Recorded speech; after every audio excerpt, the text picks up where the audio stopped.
Okay, in this video we're checking out the Caddx Micro F2. You can see here very similar to the Micro F1. It's got the same case, the same lens. It's an M8 lens still, they haven't switched this one to the M12 Turbo Eye lens yet, like they did on the SDR2. The difference here between the Micro F1 and the F2 is, I think, is, as far as I can tell, just the audio jack that they added here.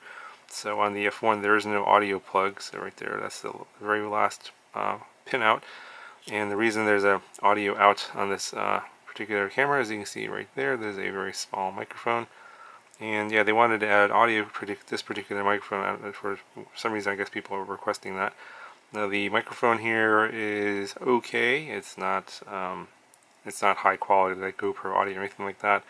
It will get you by, and you'll hear that a little bit of that in the flight demo. But it is pretty loud, so I had to reduce the volume quite a bit. So I'm not sure if you'll be able to hear much of the props at all. But yeah, it was okay. Yeah, in terms of the rest of the features and everything, I'll go ahead and show you the settings and everything on my monitor here from the camera settings and on the from the OSD control stick.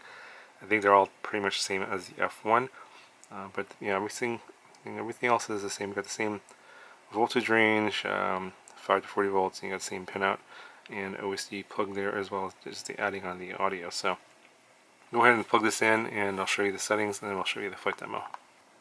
Okay, so I got the camera plugged in. I'll go ahead and show you the settings. If you're not familiar with the features of the Micro F1 and F2, it's a 1200 TV line CMOS sensor.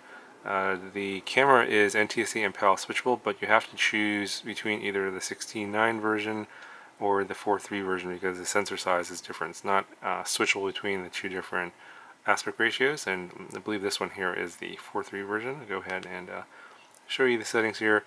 And as far as I can tell, all the set menu items here are the same. Don't exactly know if all the settings are exactly the same or not, but I'm just going to go over all these here. You got your automatic exposure, you got your white balance.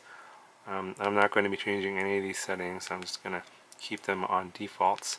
Night, day, you got your video settings here, you got your contrast, sharpness, color gain, digital noise reduction, mirror format, that's where you can switch it from NTSC and PAL. You have wide dynamic range, which we'll want to leave on. You can change your language, and that's pretty much it. You can reset your settings and then save. So that's all of the actual settings from the camera. And for those of you that are wondering if this has an on-screen display, you see it doesn't have that, so nothing like a pilot name or voltage reading or on power on time, anything like that. And there's no voltage sensor line on this particular camera either. Anyway, I'll go ahead and I'll show you the flight demo footage from this camera. You guys can compare this to the F1 footage. I'll put a card up in the corner for that one, as well as if you want to compare this camera to other cameras that I've flown.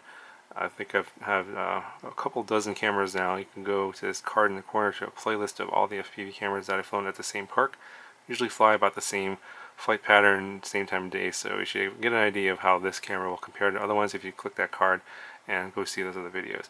Okay, so go ahead and I'll show you the flight demo now.